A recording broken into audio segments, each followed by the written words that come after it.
सिर्फ सांसों का लेना ही जीना नहीं होता, सपने देखना और उन्हें पूरा करने में जी जान लगा देना ही जीना होता है। अगर आप ये वीडियो देख रहे हैं तो इसका मतलब है मैथ्स में अच्छे नंबर लाना आपका सपना है और इस सपने की उड़ान को हम शुरू करते हैं इस सैंपल पेपर से। क्वेश्चन नंबर 1, दो संख्याओं का गुणनफल, the product of two numbers is HCF into LCM, so C is correct. Now second question, decimal expansion of 3/8, 8 से 3 को डिवाइड करना है। डेसिमल लगाकर पहले आप 0 लिखेंगे, 8 3 ज़ा 24, 10 - 4 6, यहाँ से 0 एज इट इज़, 8 7 ज़ा 56, अगेन 4 रिमाइंडर बच गया, यहाँ से एक और 0 लिखेंगे आप, 8 5 ज़ा 40, so decimal expansion is 0.375, so A is true. Now third question, every real number is a rational number, no, सभी वास्तविक संख्याएं प्रीमेय संख्या नहीं होती।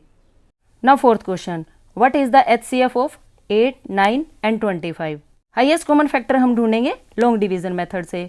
8 से 9 को डिवाइड करेंगे, 8 1 ज़ा 8, 1 रिमाइंडर, 1 8 ज़ा 8, 8 और 9 का HCF 1 आ गया। अब इस 1 से थर्ड नंबर को भी डिवाइड करेंगे और 1 से तो हर नंबर डिवाइड हो जाता है, so HCF is 1। Now fifth question, find the sum of zeros of quadratic polynomial x² + 7x - 5, इस बहुपद के शून्यकों का योग ज्ञात करना है। सम का क्या रूल होता है, -b/a। इस पोलिनोमियल का कंपैरिजन ax² + bx + c से करेंगे। x² के गुणांक को a कहते हैं, x के गुणांक को b कहते हैं और जो टर्म बच गई जिसमें कोई x नहीं होता उसे c कहा जाता है। अब इस रूल में आप वैल्यू पुट कर दीजिए, -b की वैल्यू है 7 और a की value 1, so sum of zeros is -7। Now sixth question, यदि किसी बहुपद के शून्यक अल्फा बीटा हो तो अल्फा प्लस बीटा की क्या वैल्यू होगी। क्वेश्चन नंबर 5 और 6 सेम है, दोनों क्वेश्चंस में ही सम ऑफ जीरोज बताना है। अल्फा प्लस बीटा का क्या मतलब है, शून्यकों का योग, और शून्यकों के योग का क्या रूल होता है, s बराबर -b/a। इस बहुपद में a की वैल्यू 1, b की वैल्यू -2 और c की वैल्यू 5 है, इसलिए अल्फा प्लस बीटा क्या हो जाएगा, -b/a। b की वैल्यू -2 रखेंगे और a की वैल्यू 1, माइनस माइनस प्लस, 2/1 का मतलब 2, सो b is correct. Now question number 7, इन दो इक्वेशंस में ये कंडीशन गिवन है, a1/a2 = b1/b2 = c1/c2। जब ये सारी वैल्यूज इक्वल होती हैं तो अपरिमित हल होता है, means infinite solution. Now eighth question, x - 2y = 0 और 2x - 4y = 0 के कितने हल हैं। इस सेकेंड इक्वेशन में अगर आप 2 को कॉमन लेंगे तो x - 2y = 0 बचेगा। दिस इम्प्लाइज x - 2y = 0, क्योंकि ये 2 0 से कैंसिल हो जाएगा। अब फर्स्ट इक्वेशन और ये सेकेंड इक्वेशन दोनों सेम आ गई, यानी जब आप इनका ग्राफ बनाएंगे तो एक लाइन के ऊपर ही दूसरी लाइन आ जाएगी। इट मीन्स इन दोनों इक्वेशंस के इनफाइनाइट मैनी सॉल्यूशंस हैं, अपरिमित रूप से अनेक हल। Now ninth question, 3x² - 5x + 2 = 0 के रूट्स फाइंड करने हैं। इस इक्वेशन में a की वैल्यू 3, b की वैल्यू -5 और c की वैल्यू 2 है। किसी भी क्वाड्रेटिक इक्वेशन के रूट्स फाइंड करने का ये फॉर्मूला होता है, -b ± b² - 4ac का under root divided by 2a। b की वैल्यू -5 यहाँ रखेंगे, b का स्क्वायर -5 का स्क्वायर 25, a और c की वैल्यू यहाँ पुट कर दी जाएगी। 2a का मतलब 2 × 3, माइनस माइनस प्लस 5, 4 तिये 12, 12 दूनी 24, 25 में से 24 गया 1 और 1 का वर्गमूल 1 होता है, 2 तिया 6। क्योंकि यहाँ प्लस माइनस के 2 साइन हैं, एक बार आप प्लस लगा के लिखेंगे और एक बार माइनस, 5 और 1 6, 6 एकम 6, 5 में से 1 गया 4, 2 दूनी 4, 2 तिया 6, so roots are 1 and 2/3। Now question number 10, x + 5³ = x³ - 4 is a quadratic equation, true और फॉल्स। पहले हम इस इक्वेशन को सोल्व करेंगे और उसके लिए हमें पता होना चाहिए a + b का क्यूब क्या होता है, a³ + b³ + 3ab × a + b। ये रूल x + 5³ पर लगेगा, फर्स्ट टर्म का क्यूब प्लस सेकेंड टर्म का cube plus 3 × first term × second term और ब्रैकेट में x + 5। 5³ का मतलब 5 × 5 × 5 होता है, 125। लेफ्ट साइड में आप रूल अप्लाई करेंगे और राइट साइड को एज इट इज़ लिख देंगे, x³ + 125 प्लस 3 5 ज़ा 15, x और x की मल्टीप्लाई x स्क्वायर। अब 15x को 5 से मल्टीप्लाई करेंगे, 15 5 ज़ा 75x। x क्यूब से x क्यूब कैंसिल हो गया, क्योंकि यहाँ दो घात वाली एक टर्म है, इसलिए यह एक द्विघात समीकरण है। So this statement is true. Now question number 11, हमें k की ऐसी वैल्यू ढूंढनी है जिसके लिए इस इक्वेशन के इक्वल रूट्स आ जाएं। और इक्वल रूट्स कब आते हैं? जब d की वैल्यू 0 हो, और d क्या होता है? p square minus 4ac is equal to 0। इस इक्वेशन से a की वैल्यू 1, b की वैल्यू -4 और c की वैल्यू k आएगी। ये वैल्यू यहाँ यूज़ कर देंगे, b की जगह -4, a की जगह 1, c की जगह k। -4 का स्क्वायर 16, इनकी multiply 4k is equal to 0। Minus के नंबर राइट साइड आकर प्लस के हो जाते हैं और मल्टीप्लाई वाले नंबर डिवाइड में चले जाते हैं। 4 4 ज़ा 16, k की value 4, so b is correct. Now 12th question, maximum numbers of real roots of a quadratic equation can be. द्विघात समीकरण के वास्तविक मूल ज़्यादा से ज़्यादा 2 हो सकते हैं, सो c is correct. Now 13 question, इस एपी की 12th टर्म फाइंड करनी है। पहले आपको a पता होना चाहिए, फर्स्ट टर्म यानी 2, और d कैसे फाइंड करेंगे? सेकंड टर्म में से फर्स्ट टर्म को माइनस करके, 7 में से 2 गए 5। हमें इस एपी की 12th टर्म फाइंड करनी है। an का क्या रूल होता है? a plus n minus 1 into D, so a12 is equal to a plus 11d। a की वैल्यू 2, d की वैल्यू 5, 11 5 ज़ा 55, 55 में जब आप 2 ऐड करेंगे 57, सो a12 इज 57। नाउ 14 क्वेश्चन, 3 के प्रथम 5 गुणजों का योग क्या होगा? फर्स्ट 5 मल्टीपल्स ऑफ 3 का मतलब है 3 का टेबल 5 तक। हमें इन सब का सम फाइंड करना है। जब आप इन्हें ऐड करेंगे तो 45 आएगा, सो a is correct. Now 15 question, what is common difference of AP 5 -1 3 7। Common difference का मतलब है सेकेंड टर्म में से फर्स्ट टर्म को माइनस करना। -1 -5, वैल्यू आई -6, लेकिन -6 तो आंसर है ही नहीं, इसलिए आप किसी भी ऑप्शन को टिक कर सकते हैं। नाउ 16 क्वेश्चन, इस एपी में 45 कौन से नंबर पर आएगा? मैंने मान लिया nth नंबर पर आएगा। an is equal to 45, an का rule a plus n minus 1 into D, a की वैल्यू 3 रखेंगे, n minus 1 as it is. d के लिए आप सेकेंड टर्म में से फर्स्ट टर्म को माइनस करेंगे, 5 minus 3 is equal to 2, 45 as it is. Plus के नंबर राइट साइड जाकर माइनस के, 45 माइनस 3 42, मल्टीप्लाई वाले नंबर डिवाइड में चले जाएंगे, 2 2 ज़ा 4, 2 1 ज़ा 2, माइनस के नंबर राइट साइड जाकर प्लस में, so n is equal to 22। Now 17 question, दो समरूप त्रिभुजों की भुजाओं का अनुपात 4:9 है और हमें क्षेत्रफल का अनुपात बताना है। क्षेत्रफल के लिए आपको इन नंबर्स का स्क्वायर करना पड़ेगा। 4 का स्क्वायर 16 और 9 का square 81, so c is correct. Now question number 18, सभी वर्ग समरूप होते हैं। नाउ 19 क्वेश्चन, हमें ये बताना है कि इनमें से कौन सी त्रिभुज समकोण त्रिभुज बनेगी। इसके लिए बहुत सिंपल सी ट्रिक है। यहाँ आप छोटी भुजाओं का वर्ग कर लीजिए, 5 का वर्ग जमा 12 का वर्ग, 5 का 25, 12 का 144, दोनों को ऐड करने से 169 आ गया। अब सबसे बड़ी भुजा का वर्ग कीजिए, 15 का वर्ग कितना होता है? 225। क्या ये दोनों आंसर आपके इक्वल आए? नहीं, इसलिए इन भुजाओं से समकोण त्रिभुज नहीं बनेगी। सिमिलरली हम सेकंड पार्ट को भी चेक करेंगे, इससे भी समकोण त्रिभुज नहीं बनेगी, लेकिन इन भुजाओं से समकोण त्रिभुज बनेगी। 8 के वर्ग में जब आप 15 का वर्ग जोड़ेंगे, 64 जमा 225, 289, और सबसे बड़ी भुजा 17 का वर्ग भी 289 होता है। ये दोनों नंबर्स इक्वल आ गए, so C is correct. Now question number 20, DE parallel BC, हमें फाइंड करना है EC। EC को आप क्या मान लेंगे? x।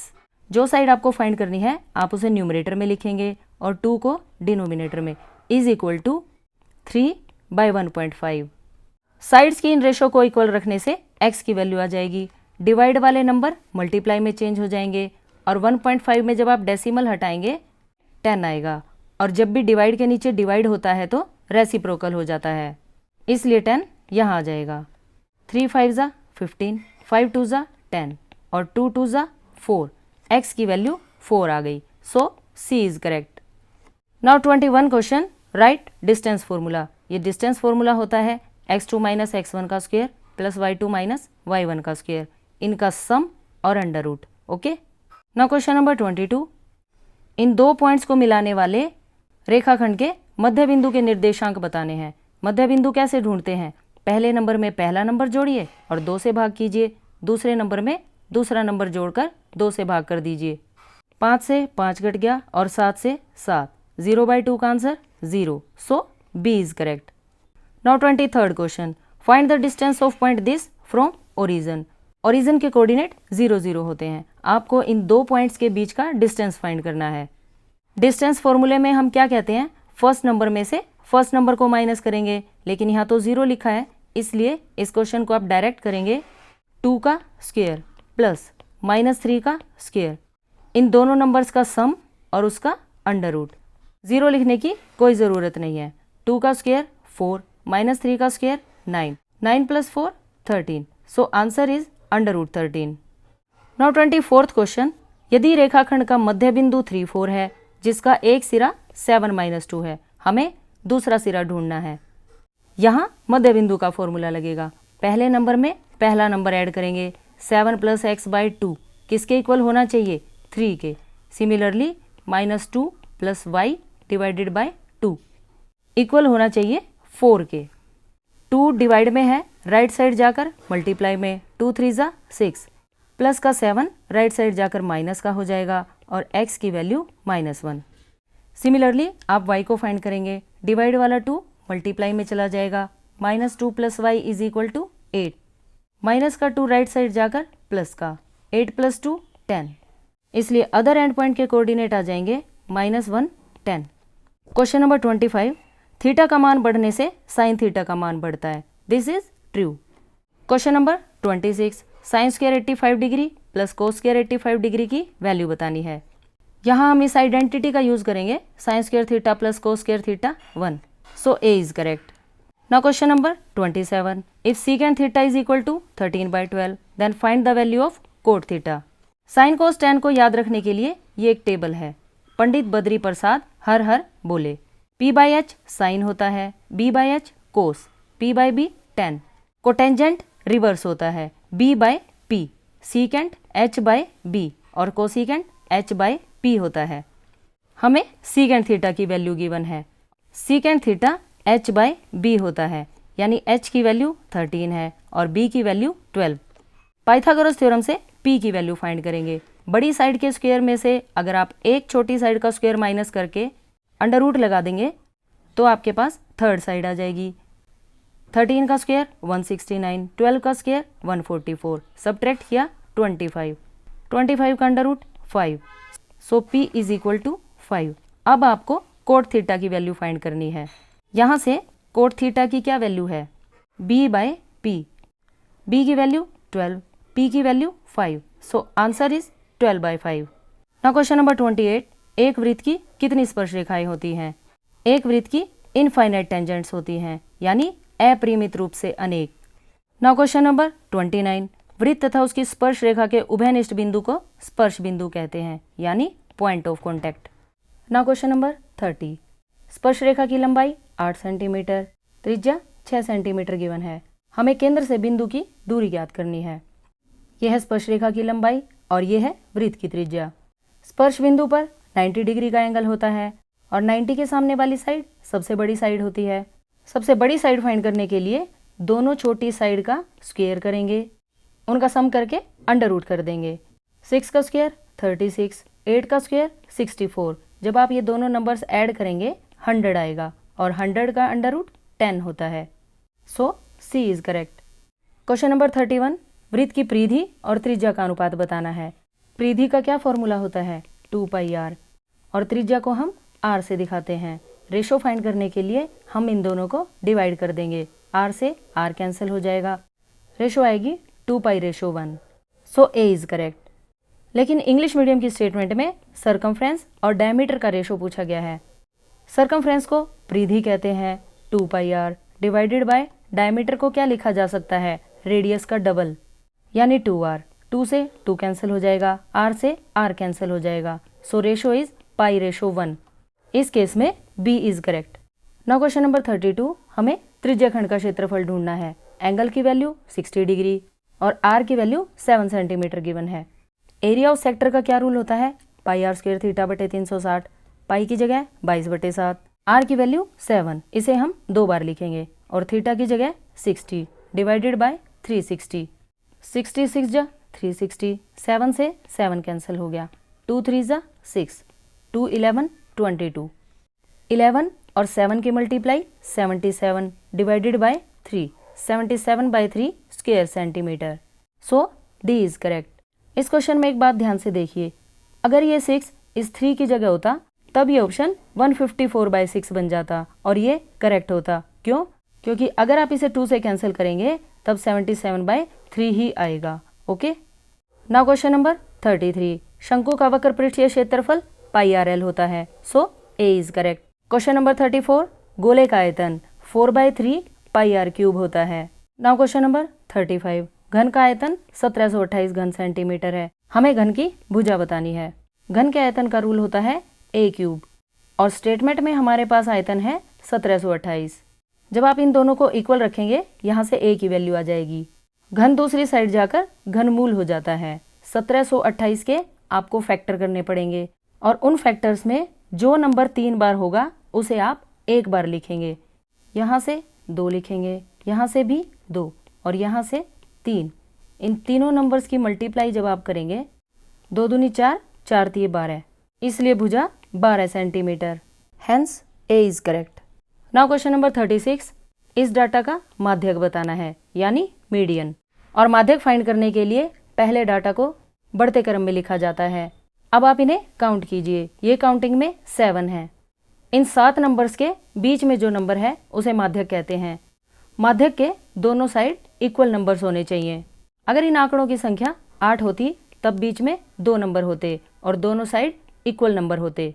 इस केस में माध्यक फाइंड करने के लिए इन दोनों नंबर्स को ऐड किया जाता है और उसे 2 से डिवाइड किया जाता है, 49/2, तब माध्यक 24.5 होता। Okay, now question number 37 fill up का है। बहुलक, माध्यक और माध्य में एक रूल होता है, बहुलक इज इक्वल टू 3 गुना माध्यक माइनस 2 गुना माध्य। So C is correct. Now question number 38, सभी प्रारंभिक घटनाओं की प्रायिकता का योग 1 होता है। Now question number 39, P A नहीं की वैल्यू 0.04 है और हमें पी ए की वैल्यू बतानी है।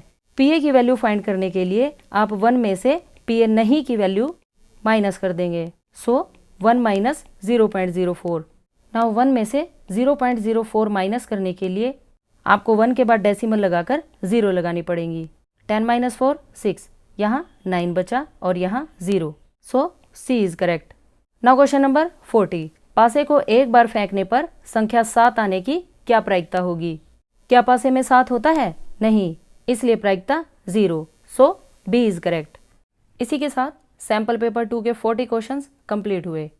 Now sample paper 3। Now question number 1, 6, 72 और 120 का एलसीएम फाइंड करना है और एलसीएम फाइंड करते हैं ऐसे। 6, 72, 120 को जब आप 2 से भाग करेंगे तो 3 36 60 आएगा। 2 से 3 भाग नहीं होता इसलिए 3 एज इट इज़। 2 से जब आप 36 को भाग करेंगे तो 18 आएगा। 2 से 60 को भाग करने के बाद 30 आता है। अगेन 3 एज इट इज़, 2 निम 18 और 2 15 30। अब ये तीनों नंबर 3 से भाग हो जाएंगे। 3 एकम 3, 3 तिया 9, 3 पंजे 15। एलसीएम के लिए आपको इन सभी नंबर्स की मल्टीप्लाई करनी है। इनकी मल्टीप्लाई आएगी 360। So B is correct. Now second question, 306 और 657 का एचसीएफ दे रखा है 9 और हमें फाइंड करना है एलसीएम। इसके लिए ये सिंपल सा रूल होता है, HCF multiply LCM is equal to product of 2 numbers. HCF की वैल्यू 9 दे रखी है, एलसीएम फाइंड करना है और प्रोडक्ट ऑफ 2 नंबर्स की जगह आप 306 और 657 की गुणा लिख देंगे। गुणा वाले नंबर राइट साइड जाकर भाग में चले जाते हैं। 9 से 657 कट जाएगा, 73 आएगा। 306 और 73 की गुणा 22,338। So B is correct. Now question number 3, irrational number find करना है। बिल्कुल इजी क्वेश्चन है। 9 का अंडर रूट 3 होता है, 25 का अंडर रूट 5, 36 का अंडर रूट 6। 3, 5 और 6 तो रेशनल नंबर हैं। So under root 14 is irrational number. Hence B is correct. Now fourth question, 17/8 का डेसिमल एक्सपेंशन बताना है। अगर डिनोमिनेटर 2 की m इंटू 5 की n टाइप का हो तो वो नंबर टर्मिनेटिंग होता है। 8 के फैक्टर में सिर्फ 2 आते हैं, so 17/8 is terminating, hence A is correct. Now fifth question, इस पोलिनोमियल में शून्यकों का योगफल बताना है, मतलब sum of zeros. Sum of zeros का क्या रूल होता है, -b/a। इसके लिए a और b की वैल्यूज पता होनी चाहिए। जब आप इस पोलिनोमियल को ax² + bx + c से कंपेयर करेंगे तो a की वैल्यू 2 आ जाएगी, b की वैल्यू -8 और c की वैल्यू 6 आएगी। -b/a में ये वैल्यू पुट करेंगे आप, b की जगह -8, a की जगह 2, माइनस माइनस प्लस, 2 4 ज़ा 8, so sum of zeros 4, hence c is correct. Now sixth question, x² - 5 के शून्यक बताने हैं। किसी भी बहुपद के शून्यक बताने के लिए उसे 0 के बराबर रखा जाता है और वहाँ से x की वैल्यू फाइंड की जाती है। माइनस का 5 राइट साइड आकर प्लस का 5 हो जाएगा और स्क्वायर दूसरी साइड जाकर स्क्वायर रूट बन जाता है with plus minus, so a is correct. Now question number 7, इस पोलिनोमियल के अधिकतम शून्यक बताने हैं। अधिकतम शून्यक का मतलब है मैक्सिमम नंबर ऑफ जीरोज। अब इस पोलिनोमियल की हाईएस्ट पावर 2 है, सो इस पोलिनोमियल की मैक्सिमम नंबर ऑफ जीरोज 2 होंगी, hence b is correct. Now eighth question, 2 चर वाले असंगत समीकरणों के युग्म का हल बताना है। असंगत का मतलब होता है कोई हल नहीं, सो c इज करेक्ट। असंगत को इनकंसिस्टेंट सॉल्यूशन कहते हैं, यानी no solution. Now ninth question, इन दो इक्वेशंस का सॉल्यूशन फाइंड करना है। इसके लिए हम a1 b1 c1 और a2 b2 c2 की वैल्यूज फाइंड करेंगे। x का कोफिशिएंट a1 होगा, y का कोफिशिएंट b1 होगा और जो टर्म बिना x y वाली बच गई उसे c1 कहते हैं, ओके। सिमिलरली यहाँ से भी हम a2 b2 और c2 की वैल्यूज लिख लेंगे। अब हम कैलकुलेट करेंगे a1/a2। a1 की वैल्यू 1, a2 की value 3, so a1/a2 is equal to 1/3। Similarly b1/b2 is equal to -3/-9, minus minus cancel हो गए, 3 1 ज़ा 3, 3 3 ज़ा 9, ये भी 1/3 आ गया। नाउ c1/c2 -3/-2, दोनों माइनस कैंसिल हुए और वैल्यू आई 3/2, so a1/a2 is equal to b1/b2 not equal to c1/c2। इस कंडीशन में नो सॉल्यूशन होता है, so c is correct. Now 10th question, इन इक्वेशंस का कोई हल नहीं होना चाहिए, इसके लिए k की क्या वैल्यू होगी। नो सॉल्यूशन की यही कंडीशन होती है। यहाँ पर आप a1/a2 और b1/b2 की वैल्यूज पुट करेंगे। यहाँ से a1 की वैल्यू 1 और a2 की value 2 is equal to b1 की वैल्यू 2 और b2 की वैल्यू k। क्रॉस मल्टीप्लाई करेंगे k की वैल्यू 4 आ जाएगी। इट मीन्स अगर इस इक्वेशन में k की जगह 4 रख दिया जाए तो इन इक्वेशंस का कोई सॉल्यूशन नहीं होगा, okay. Now 11th question, graph line of equation y is equal to k is. ये x एक्सिस होती है, ये y एक्सिस होती है। y इज इक्वल टू 1 से अगर आप x एक्सिस के पैरेलल एक लाइन ड्रॉ करेंगे उसकी इक्वेशन होती है y is equal to 1। y is equal to 2 से अगर आप x एक्सिस के पैरेलल एक लाइन ड्रॉ करते हैं तो उसकी equation y is equal to 2 होगी। Similarly y is equal to 3, y is equal to 4। हमसे क्या पूछा गया है, y is equal to k, और k कोई भी कांस्टेंट हो सकता है और ये सारी लाइंस x एक्सिस के पैरेलल हैं, so a is correct. Now 12th question, x² + 4x + 1 is equal to 0 का विविक्त कर बताना है, यानी d की वैल्यू, और d होता है b² - 4ac। इसके लिए आपको a b c की वैल्यूज चाहिए जो इस इक्वेशन से मिल जाएंगी। a की वैल्यू 1, b की वैल्यू 4, c की वैल्यू 1। b की जगह 4 रखा, a और c की जगह 1 और 1 रख दिए। 4 का स्क्वायर 16, 4 1 ज़ा 4, 16 - 4 12, सो डिस्क्रिमिनेंट इज 12। नाउ 13 क्वेश्चन, अगर AP की फर्स्ट टर्म a है और कॉमन डिफरेंस d है, हमें nth टर्म बतानी है।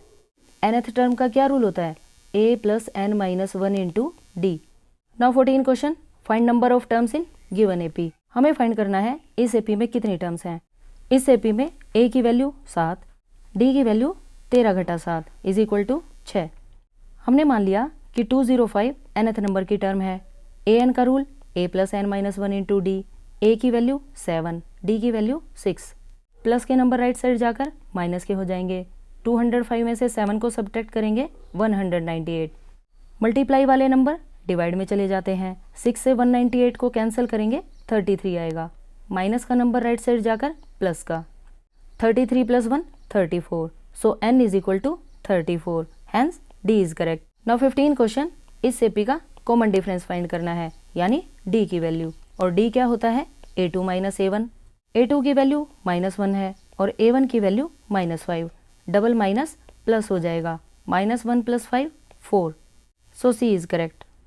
नाउ 16 क्वेश्चन, इस AP का 19वां पद ज्ञात करना है। A19 का रूल A + 18D, A की वैल्यू 3, D के लिए A2 में से A1 को माइनस करेंगे, 8 - 3 = 5, A की जगह 3 रखा, D की जगह 5, 18 5 ज़ा 90, 90 + 3 93, सो C इज करेक्ट।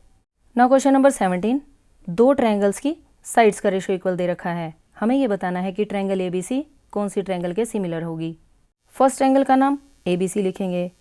मान लीजिए फर्स्ट ट्रायंगल की साइड्स हैं 2, 4 और 6 सेंटीमीटर और सेकंड ट्रायंगल की साइड्स हैं 3, 6 और 9 सेंटीमीटर। AB के अपोन में EF लिखा है। अगर आपने इसे AB नाम दिया है तो इधर EF आएगा। AC के अपोन में FD है। अगर आपने इधर AC लिया है तो FD नाम इधर होना चाहिए।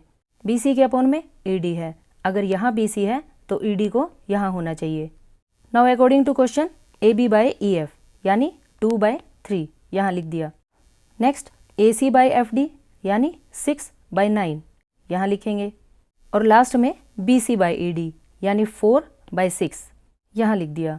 जब आप इन्हें कैंसिल करेंगे 3 2 ज़ा 6, 3 3 ज़ा 9, 2 2 ज़ा 4, 2 3 ज़ा 6, ये सारी वैल्यूज़ इक्वल हैं क्योंकि A पॉइंट के कोरस्पॉन्डिंग F पॉइंट है, B के कोरस्पॉन्डिंग E पॉइंट है और C के कोरस्पॉन्डिंग D पॉइंट है।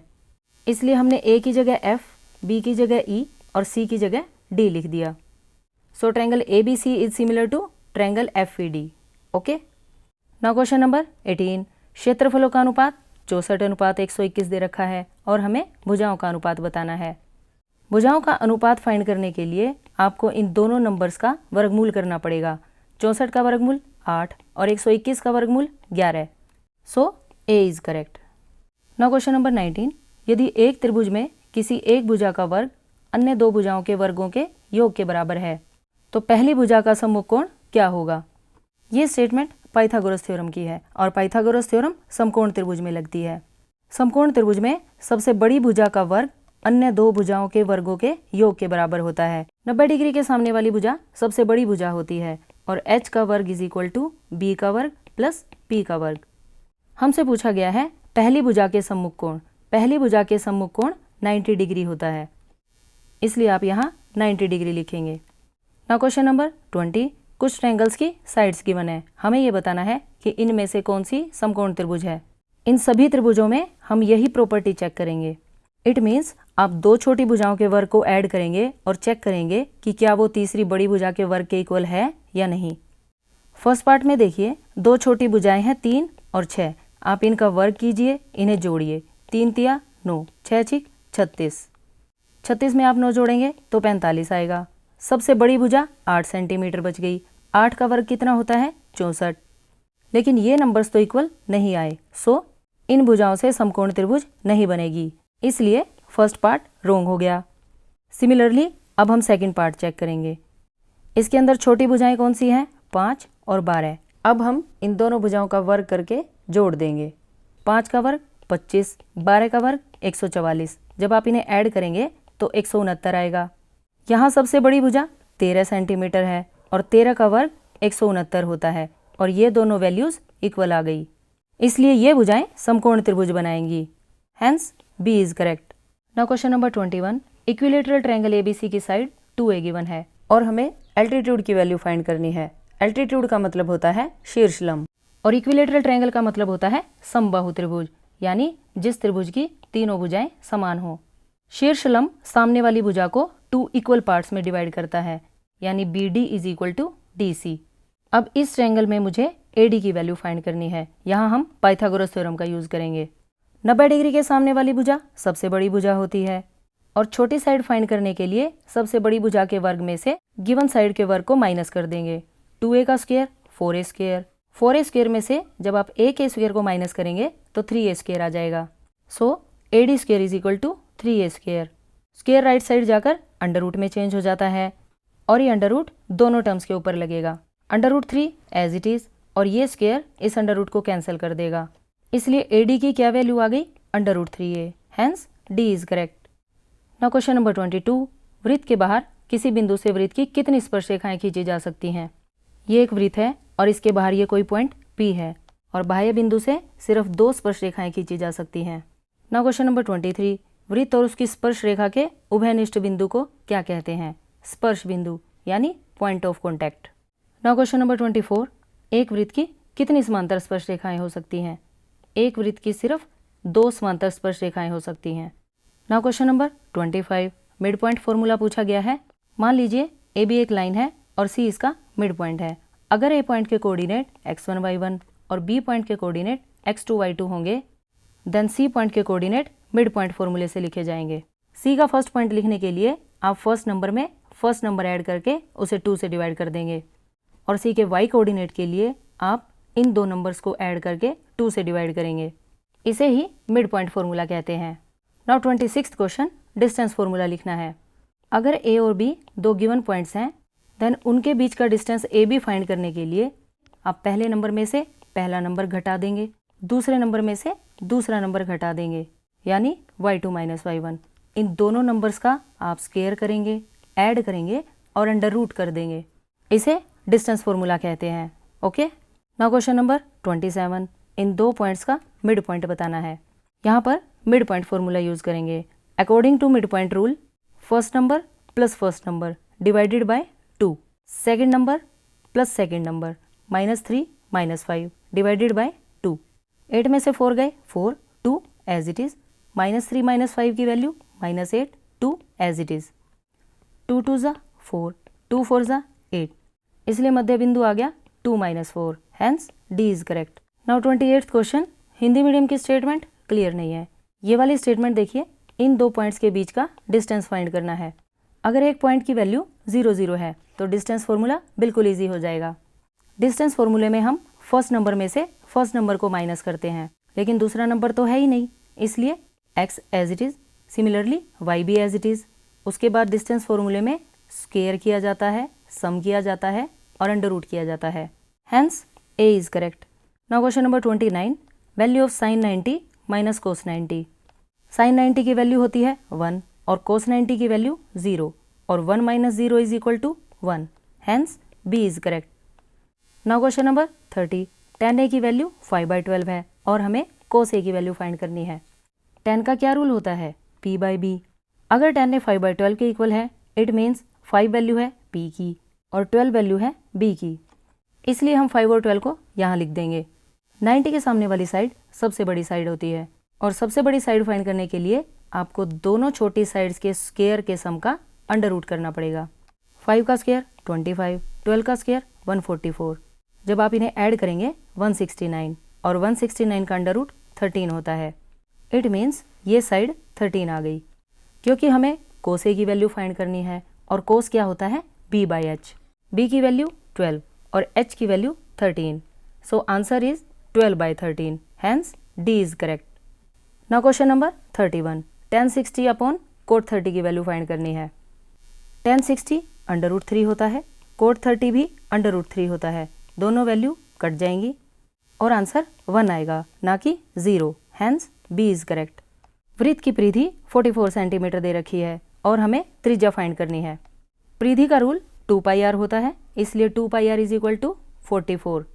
गुणा वाले नंबर दूसरी साइड जाकर भाग में चेंज हो जाते हैं। पाई की वैल्यू 22/7 होती है, लेकिन डिवाइड के नीचे जब भी डिवाइड होता है तो रेसिप्रोकल हो जाता है, ये 7 न्यूमरेटर में चला जाएगा। 22 दूनी 44, 2 से 2 कट गया, इसलिए रेडियस की वैल्यू 7 सेंटीमीटर आ गई, hence B is correct. Now question number 33, वृत्त के चतुर्थांश का क्षेत्रफल बताना है अगर त्रिज्या 7 सेंटीमीटर हो। एक पूरे सर्कल का एरिया होता है πr²।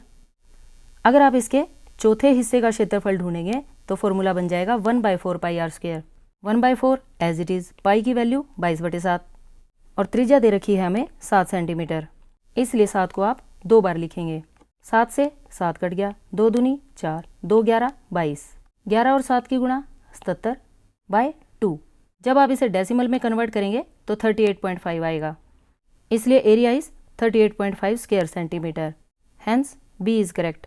नाउ क्वेश्चन नंबर 34, शंकु का वक्र पृष्ठीय क्षेत्रफल बताना है, यानी कर्व्ड सरफेस एरिया। कोन का वक्र पृष्ठीय क्षेत्रफल होता है πrl।